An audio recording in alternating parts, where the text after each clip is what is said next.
You've probably been told to prune your climbing roses hard, to cut them back to just a few feet. This is where most people ruin their climbing roses. It feels right. It's doing the exact opposite. Today, we're not just pruning roses. We're pruning bad advice. We're debunking the 10 most destructive pruning myths that are killing your climbing roses. By the end of this, you'll have the confidence and the know-how to make the right cuts, to ignore the old wives' tales, and to finally get that spectacular, wall-covering, bloom-filled display you've always dreamed of. Let's save your roses. Myth 1, the one-size-fits-all catastrophe. Pruning climbing roses the same way you prune bush roses, like hybrid teas. This is the advice that leads people to grab their loppers and chop their beautiful climbers down to a sad 12-inch stump. Bush roses, like floribundas and hybrid teas, are sprinters. They bloom on brand new growth that shoots up from the base each spring. Pruning them hard encourages vigorous new growth. A climbing rose is a marathon runner. It builds its strength over time. Climbers bloom on old wood, specifically on the side shoots, called laterals, on canes you grew last year. When you hack those long canes to the ground, you are literally cutting off every single potential flower for the upcoming season. Repeated brutal pruning can also confuse the rose. It may revert to a shrubby form forever. The fix? Keep those long, thick, healthy canes. Anything at least as thick as a pencil. These are the foundation. Leave them alone. What you prune are the smaller side shoots that flowered last year. Shorten those laterals back to 2 or 3 buds from the main cane. Myth 2, the vigor fallacy. A severe winter prune promotes vigor. This is the tough love theory of gardening, botanical boot camp. This is a huge misreading of how a plant works. Think of those long canes not just as branches, but as batteries. All through late summer and fall, your rose stored carbs and energy in that woody structure. When you cut those canes away, you're not just removing wood. You're throwing away the plant's entire pantry of stored energy. Instead of waking up in spring with a full tank of gas, the rose is in an emergency. It has to burn its remaining precious resources just to regrow basic structure. The result isn't vigor, it's desperation. Weaker growth, way fewer flowers. The fix? Strategic renovation, not wholesale demolition. Remove at most 1/3 of the plant's mass in any year. Your first priority is the 3 Ds. Any wood that is clearly dead, damaged, or diseased. Get that out first. If the plant is old and crowded at the base, remove 1 or 2 of the oldest, thickest, least productive canes right down to the ground. This encourages the plant to send up fresh new canes from the base. Maintain a framework of 6 to 8 healthy main canes. Myth 3, the angle obsession. You must always cut at a 45-degree angle. The logic is that the angled cut lets water run off, preventing rot from setting in. Here's the truth. There is 0 scientific evidence to back this up. Water runs off a flat cut just as easily as a slanted one. The surface area is tiny. Plants have been healing wounds for millennia without us engineering the perfect runoff angle. The real damage isn't to your rose, it's to you, the gardener. People obsess over the perfect angle and ignore the most important factor. Where the cut is made. I've seen people make beautiful 45-degree cuts in completely the wrong place, and mangled, flat cuts in exactly the right place. The flat cut wins every time. The fix? Forget the angle. Focus on placement. Make a clean cut about a 1/4 inch above an outward-facing bud. Choosing an outward-facing bud tells the new growth to go up and out, away from the center of the plant.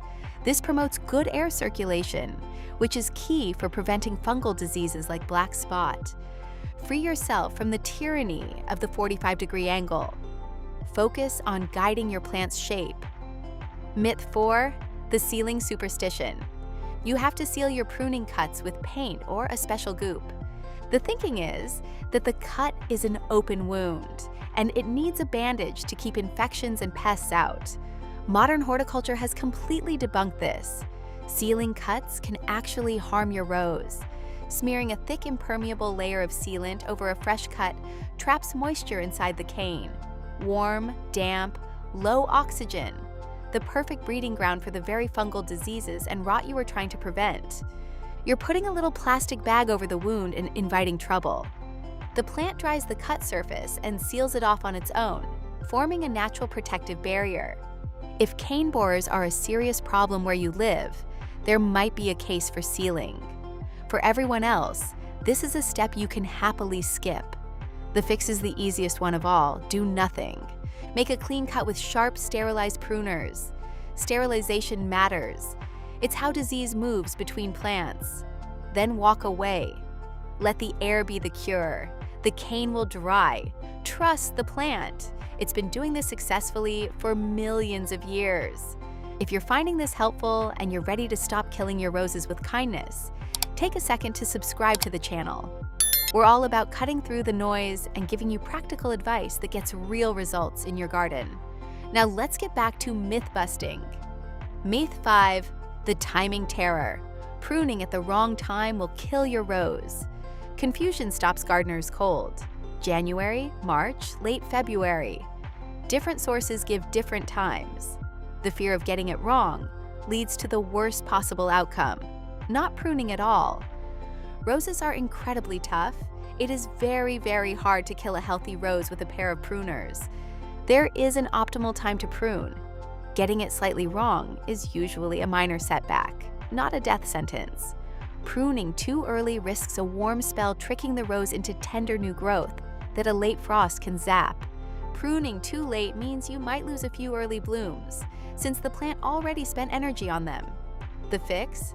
Know the ideal window and aim for it. Don't panic if you miss it. For most repeat blooming climbers, the best time for the main prune is late winter or very early spring. The plant is dormant. The leaves are gone, so you can see the structure. The worst of the winter frosts are over. Climate matters. Southern California gardeners prune way earlier than Michigan gardeners. Watch the canes. When buds start swelling but haven't stretched into new shoots, that's your signal. One exception: once blooming ramblers are different. Prune those right after they finish flowering in early summer. Myth 6, the long cane calamity. Cut back long, whippy canes because they look messy. This is the cardinal sin of climbing rose pruning. A gardener sees long, flexible stems from last season, 10, 12 feet long. They look unruly. They get chopped off. Take one thing from today. Those long canes are your flowers. They are the flower factories for the coming year. Those long canes produce the dozens of smaller side shoots, or laterals, along their length. The blooms appear on those laterals. When you cut off a healthy long cane from last season, you are not tidying up. You are amputating your future flower display. You've just thrown away dozens, if not hundreds, of potential roses. It's a tragedy that unfolds in thousands of gardens every single year. The fix? Completely reframe your thinking. Your job isn't to shorten those canes, it's to train them. These canes are a gift. Guide them where you want them to go. Train them as close to horizontal as possible. Tie them onto your trellis, your fence wires, or your arbor. Think of them as the main branches of a fruit tree. They're the structure that produces everything. You wouldn't cut those back just because they looked long. Guide them. They'll reward you like you wouldn't believe. Myth 7, the it's too difficult deception. Pruning climbing roses is just too difficult for the average person. This is a mental block, and it's destructive. Gardeners look at that tangled web of thorny canes, hear the conflicting rules, and get paralyzed. The result is years of neglect. The plant becomes a crowded, unhealthy mess that doesn't flower well. The truth is, roses want to grow. They are survivors. Unless you cut the whole thing down at the base, it's very hard to make a mistake so bad that the plant won't recover. An imperfect prune is infinitely better than no prune at all. An unpruned climber becomes a dense thicket of old, useless wood. All the flowers way up at the top where you can't see them. A nest of dead, disease-harboring twigs in the middle. The fix? Start simple. give yourself permission to not be perfect. You cannot ruin it forever. Any mistake you make this year is just a lesson that will grow out by next year. Start with the absolute basics. The 3 Ds. Find and remove anything dead, damaged, or diseased. That's it. If that's all you do, you'll have improved your rose's health and appearance by 80%. Then thin out any really weak, spindly growth that's thinner than a pencil. Shorten the side shoots like we covered. The fear melts away. Myth 8. The vertical vise. It's fine to train your climbing rose canes to grow straight up. This is the big one, the rule that separates a mediocre rose from a magnificent one. It seems logical. Rose climbs a wall, you tie the canes vertically up the trellis. You're working directly against the plant's own biology and costing yourself about 80% of your potential blooms. Plants have apical dominance. They're hardwired to send growth energy and flowers to the highest point of each stem. When you train a cane vertically, the plant sends all its resources to the very top. You end up with what so many gardeners have, a couple of flowers 10 feet up, long, bare, thorny canes at eye level. It's called bare knees, the direct result of vertical training. The fix is the golden rule of climbing roses. Train your canes horizontally. Take those long, flexible main canes and tie them down horizontally. A horticultural magic trick. You fool the plant. The sap, full of growth hormones, flows along the horizontal cane. The plant now thinks every single upward-facing bud along that cane is the top. It sends out a vertical flowering shoot from almost every bud along the cane. Instead of one cluster at the top, you have a dozen or more, evenly spaced from bottom to top. This is how you get that wall of flowers look. Aim for a 45-degree angle, or as close to horizontal as you can get. This single technique will transform your climbing rose more than any other. Myth 9. The new plant. Neglect. You should never prune a newly planted climber. The advice says leave it alone for 2 or 3 years to let it get established.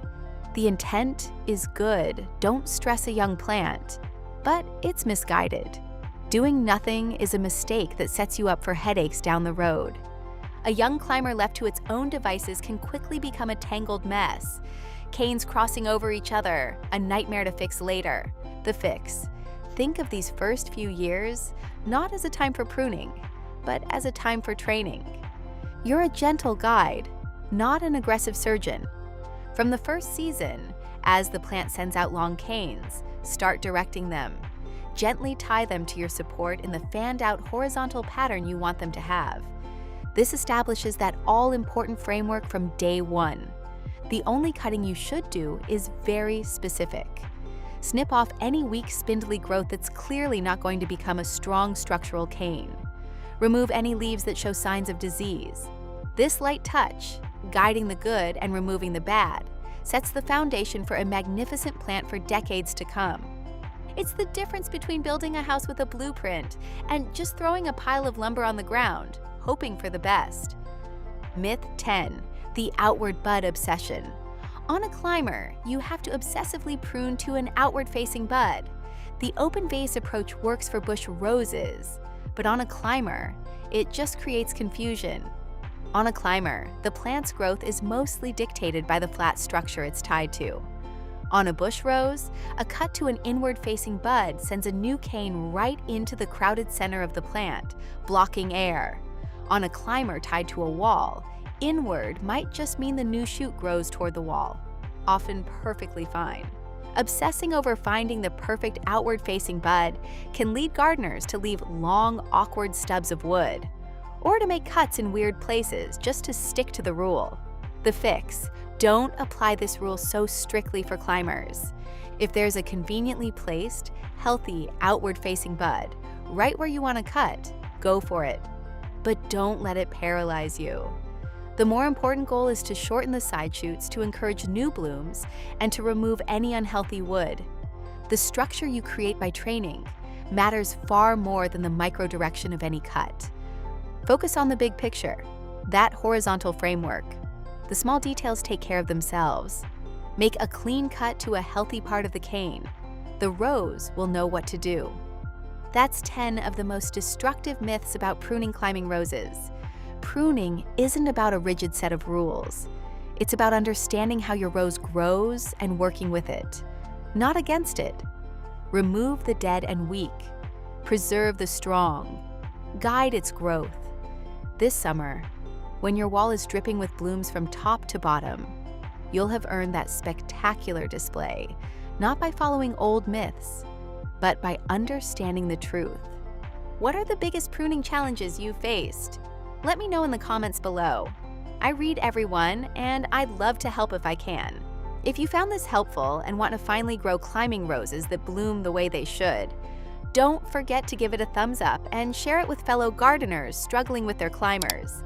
Hit that subscribe button so you don't miss any of our upcoming videos. We've got more pruning guides, rose care tips, and gardening secrets coming your way soon. Thank you so much for watching and being part of our growing community. Until next time, happy gardening